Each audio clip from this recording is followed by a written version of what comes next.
नमस्कार। आज आपण या व्हिडिओमधून गोमुख आसन हे आसन शिकणार आहोत। या आसनाची संपूर्ण माहिती व कृती समजण्यासाठी व्हिडिओ शेवटपर्यंत नक्की पहा। गोमुख आसन, गो म्हणजे गाय आणि मुख म्हणजे चेहरा होय, म्हणजेच गायचा चेहरा होय। तसेच एका टोकाला रुंद अशा वाद्यालाही गोमुख असे म्हणतात। हे आसन केल्यावर आसन स्थिती ही गायीच्या तोंडासारखी दिसते, म्हणून या आसनाला गोमुख आसन असे म्हणतात। गोमुख आसन कसे करावे त्याची प्रत्यक्ष कृती याप्रमाणे आहे। आसन पूर्व स्थितीत बसा, म्हणजे पाय सरळ करून जमिनीवर बसा।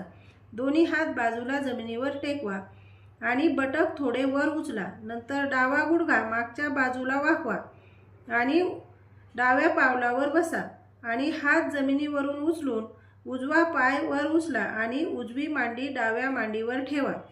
बटक उचला आणि हाताच्या मदतीने घोटे व टाचांच्या मागचे भाग एकमेकांना स्पर्श करतील अशा तऱ्हेने एकत्र आणा व घोटे जमिनीवर टेकवा आणि पायाची बोटे मागे खेचलेली असू द्या।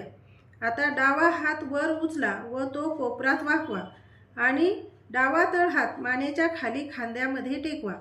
आता उजवा हात खाली न्या व कोपरात वाकवा आणि हात मागील बाजूने वर न्या। उजवा हात खांद्याच्या पात्यांच्या पातळीला आला पाहिजे।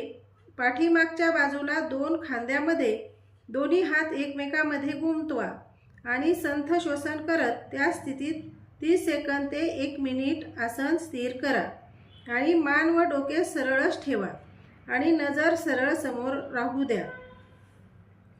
आता दोन्ही हात मोकळे करा।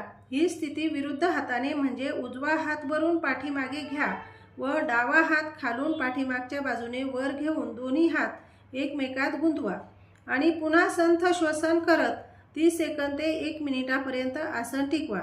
आसन सोडताना प्रथम दोन्ही हात मोकळे करा, पाय सरळ करा आणि आसन पूर्व स्थितीत या व विश्रांती घ्या। गोमुख आसन केल्याने होणारे फायदे याप्रमाणे आहेत। हे आसन केल्याने पायामध्ये येणारे पेटके किंवा गोळे बरे होतात। पायांचे स्नायू लवचिक होतात। या आसनात छाती चांगली फुगवली जाते आणि पाठ सरळ व ताठ बनते। खांद्याचे सांधे मोकळे होतात व चांगल्या प्रकारे हालचाल करतात। तसेच कमरेचे मागचे स्नायू पूर्णपणे ताणले जातात। असे अनेक फायदे गोमुखासन केल्याने मिळतात। सावधानता: ज्यांचे गुडघ्याचे मांडीचे ऑपरेशन झालेले आहे अशांनी हे आसन करू नये। तुम्हाला माझा हा व्हिडिओ नक्कीच आवडला असेल अशी माझी खात्री आहे आणि आवडला असेल तर लाईक करा, शेअर करा आणि चॅनलला सबस्क्राईब नक्की करा। धन्यवाद।